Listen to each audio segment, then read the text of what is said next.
The Three Little Pigs. Once upon a time, there were three little pigs. When they grew up, they left their parents to live their first winter by themselves. Autumn came, and it began raining. The three little pigs started to feel they needed a real house to live in. They talked about how to build a house and prepare for the coming winter, but each other decided for himself. The lazy little pig said he building a straw hut. It will only take a day to get it done, he said. It's too fragile, the others said. But the lazy refused to take their advice. The second little pig went to look for planks of seasoned wood to building his house. It took him almost 2 whole days to nail them together. Nevertheless, the third little pig did not like the wooden house. That's not the best way to building a stable house, he said. Building a good house takes a lot of time, patience, and hard work. My house will be strong enough to stay up to wind and rain, and it will even protect me from wolves. The day went by, and the wise little pig's house came to take shape. Break by break, his brother visited him, saying with a chuckle, "Why are you working so hard?" The dead man, bricklayer pig, just told himself, "I will build my house. I will make it solid and sturdy," he said, for he who laughed last laughed longest.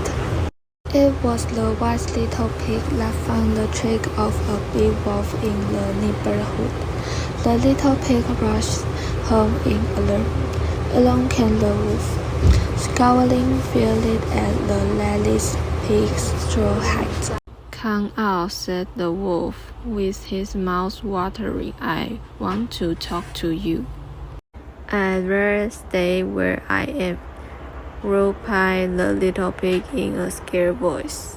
"I will make you come out," growled the wolf angrily, and he blew with all his might right onto the house, and all the silly pig and hell fell down in a grave. Excited by his own cleverness, the wolf did not notice that the little pig had slid out from underneath the heap of straw and was dashing toward his brother's wooden house. When he realized that the little pig was escaping, the wolf grew wild with rage. "Come back," he roared, trying to catch the pig as he ran to the wooden house. The other little pig greeted his brother, shaking like a leaf. "I hope this house won't fall down. Let's lean against the door, so he can't break in." Outside, the wolf could hear the little pig's words. Starving as he was, at the idea of the 2-course meal, he ran blows on the door. Open up, I only want to speak to you." Instead, the two brothers wept in fear and did their best to hold the door fast against the blows. Then the furious wolf drew in a really enormous breath, and suddenly the wooden house collapsed like a pack of cards. Luckily, the wise little pig had been watching the scene from the window of his own brick house, and he rapidly opened the door to his fleeing brothers. Not a moment too soon, for the wolf was already hammering furiously on the door. This time, the wolf had grave doubts. He blew once, he blew again, and then the third time, but all was in vain. The three little pigs watched him, and their fear began to fade. The wolf decided to try one of his tricks. He scrambled up a nearby ladder onto the roof to have a look at the chimney. However, the wisest little pig had seen this poorly, and quickly he said, "Quick! Light the fire!" With his long legs thrust down the chimney, the wolf was not sure if he should slide down the black hole. It wouldn't be easy to get in, but the sound of the little pig's voice below only made him feel hungrier.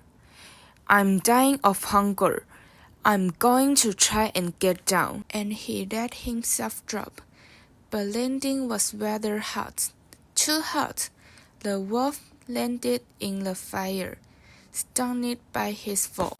The flames licked his hairy coat, and his tail became a flaring torch. Never again will I go down a chimney, he squealed, as he tried to put out the flames in his tail. Then he ran away as fast as he could. The three happy little pigs, dancing round and round the yard, began to sing, "Tra-la-la, tra-la-la, the wicked black wolf will never come back." From that day on, the wolf only returned once to roam the neighborhood, then left for good.